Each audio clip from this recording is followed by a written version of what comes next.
Quando você arranca a língua de um homem, você não prova que ele é um mentiroso. Você apenas prova que você tem medo do que ele possa dizer. E aí, camada? Eu sou o Gustavo Domingues, também conhecido como Rei Grifo, e hoje estou aqui para falar do Fúria dos Reis, volume 2, do Crônicas de Gelo e Fogo, escrito pelo George R.R. Martin. Essa versão aqui é traduzida pelo Jorge Candeias, lançada pela Leia em 2011, sendo que a versão original saiu nos Estados Unidos em 1998, 3 anos após o Guerra dos Tronos, que é o primeiro livro da série. Esse livro ele continua a história do Guerra dos Tronos, que a gente teve grandes revelações, né, a respeito dele. Então, se você quiser assistir essa resenha, provavelmente eu vou dar spoilers do primeiro livro, que é difícil discutir o que ocorre nele sem falar do que ocorre no primeiro. O primeiro livro, ele tem uma narrativa que ela é bastante devagar no início, mas com grandes revelações ao fim. E os principais eventos deles são a morte do Ned Stark e do Robert Baratheon. Robert Baratheon era o rei, né? Ned Stark é a mão do rei. E isso leva a uma guerra civil dentro dos Sete Reinos, que passa a ser conhecido como a Guerra dos Cinco Reis. Porque diversos lords se nomeiam reis. Um deles é o Robb Stark, que é o filho do Ned Stark, que ele junta os vassalos da casa Stark para que eles lutem contra Porto Real e contra o rei unificado dos Sete Reinos, que é o Joffrey Baratheon, que seria o rei por direito, né, o filho do Robert, entre diversos outros. Os tios do Joffrey também se declaram reis, o Renly Baratheon e o Stannis Baratheon, porque eles falam que o Joffrey é um filho ilegítimo, que foi uma coisa que foi descoberta pelo Ned Stark, teria sido o motivo da morte dele, entre outras coisas, na verdade. E o Balon Greyjoy também aproveita toda a confusão para se declarar o rei das Ilhas de Ferro, e os Greyjoys passam a ser uma unidade individual do reino. Então, os Sete Reinos se fragmentam totalmente e entram numa guerra civil, numa disputa geral. O que acontece nessa história é um desenvolvimento de tudo isso, na verdade. A Fúria dos Reis, no original, a Clash of Kings, que seria um confronto entre reis, o chocar dos reis, ele se concentra ainda em 3 histórias, que é a história Além da Muralha, que é a história do Jon, que não tem nada a ver com a Guerra Civil, ela tem a ver com a invasão dos outros, e principalmente o primeiro contato do Jon com os selvagens. Tem a história da Daenerys, que um dos grandes eventos do primeiro livro é o final do livro, quando os ovos de dragão dela chocam e ela passa a ter 3 dragões. Agora que ela lidera um séquito, ela passa a juntar poder, utilizando principalmente esses 3 dragões que vão se tornar a principal arma dela e o principal chamativo em relação a ela. Isso no além-mar, né? Ela tá nas Cidades Livres ali, no meio do mar de grama lá, aqueles lugares. Mas a história se concentra principalmente dentro dos Sete Reinos. E eu acho que tem 2 histórias que se destacam nesse livro pra mim, que são a história do Tyrion, porque essa história dele é uma história muito interessante, porque mostra o conflito interno dele, o fato dele odiar a família e ao mesmo tempo ele tentar ajudar eles, tentar manter o poder dentro da família Lannister. Mas ele tem uma série de conflitos com os próprios familiares enquanto ele tá tentando ajudá-los. E a outra história, eu acho que é a história da Arya, que a Arya, ela tem um forte desenvolvimento de personagem, é um crescimento muito grande nesse livro. Ela se torna uma criança perdida, assim, solta no mundo, ninguém sabe que ela é uma nobre, e ela vai ter um grande desenvolvimento quando ela conhece também um personagem chamado Jaqen H'ghar, que vai mudar todo o destino dela. Pra quem assiste a série, já sabe do que eu estou falando com certeza, quem lê os livros.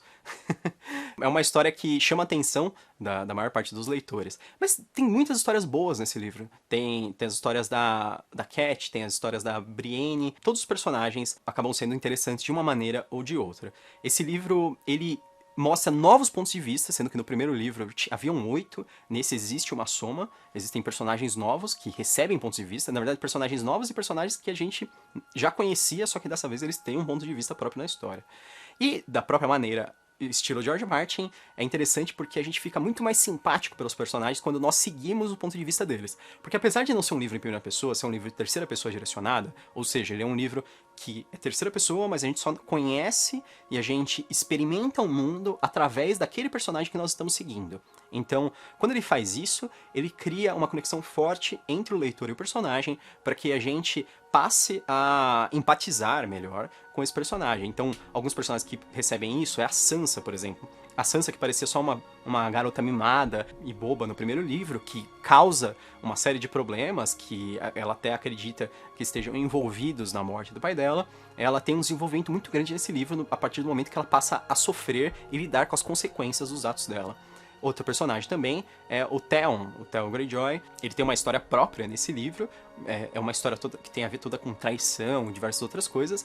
E a gente, apesar de muita gente detestar ele logo de cara, ele é um personagem que é interessante seguir o que tá acontecendo para você ver como as coisas vão indo mal para ele também, que é um personagem meio que desprezível, certamente, dentro do contexto da história, mas ele faz uma série de coisas que você vai pensando assim, meu Deus, para de errar tanto, né? Esse livro, ele continua o estilo de George Martin de criar fortes conexões dos personagens com o leitor e você se envolver emocionalmente bastante com os personagens, que eu acho que é a principal característica dos livros dele. Esse é o ponto forte e o desenvolvimento geral da história. Os pontos fracos ainda, eu acho que ainda são os mesmos do primeiro, um universo de fantasia que ele tem um forte foco na fantasia, mas de uma maneira meio genérica, não tem nada muito interessante, inovador ainda, história dos mortos-vivos, histórias de dragões, isso aí a gente já viu N vezes antes do George Martin, ele tá trazendo só um novo foco dentro dessas histórias, né? Fazendo um foco humano, focando nas emoções, nas relações e na intriga também, nós podemos dizer assim, mas de uma maneira que todo mundo consegue seguir. Eu acho que esse é o maior mérito de George Martin e faz com que ele tenha sucesso comercial, é que ele consiga atingir o leitor médio. Então, esse livro ele é um livro mais fácil de você se conectar com ele. Apesar de ser um livro de fantasia, ele não é focado na fantasia e na magia, ele é focado nos personagens e nas relações e tudo mais, na parte humana mesmo do livro. Apesar disso, esse livro ele faz um desenvolvimento da fantasia que eu acho um pouco ruim, que é, ele apresenta muitos elementos novos e ele tenta fazer com que você ache que esses elementos são antigos, que ele já tivesse citado. Isso mostra que ele não desenvolveu bem o que ocorria no primeiro livro, como era a história do mundo, o backstory, essas coisas, e depois, conforme ele foi desenvolvendo a história ao longo dos anos, ele também criou mais carne para o mundo, e ele tá apresentando esses novos elementos, mas tentando mostrar eles como uma coisa antiga. Isso não tem nada demais, isso é normal. Sempre que um autor faz uma história muito longa, ele vai apresentar muitos novos elementos, né, do universo. Só que como ele quer te convencer que aquilo estava lá o tempo todo, que ele já tinha pensado, ele martela muito nesses pontos. Então, são pontos muito reincidentes. Eu acho que a história das músicas aparecem demais. Por exemplo, a história da música do Urso e a Donzela, uma coisa que aparece tantas vezes no livro que eu fiquei de saco cheio do aparecimento, sabe? É uma insistência muito grande em um ponto assim que tem a ver com a cultura do povo, ok. Eles podiam cantar a música uma vez só, mas ela aparece tantas vezes pra falar que todos os personagens conhecem ela. Não foi o que ocorreu no primeiro livro. E eu acho estranho isso, sabe? É só pra falar que ele tinha pensado nisso. Sendo que ele não pensou,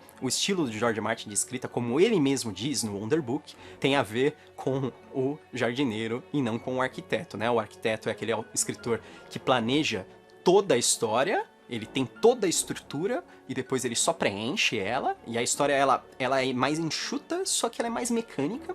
E o jardineiro é o escritor que ele planta uma ideia e depois ele vai alterando ela aos poucos enquanto ela cresce. Ele vai tentando fazer com que ela fique de determinada forma, vai modelando conforme ela se desenvolve. Então, essas histórias são mais dinâmicas, podem ter surpresas melhores, mas muitas vezes elas têm uma conclusão ou uma consistência um pouco estranha.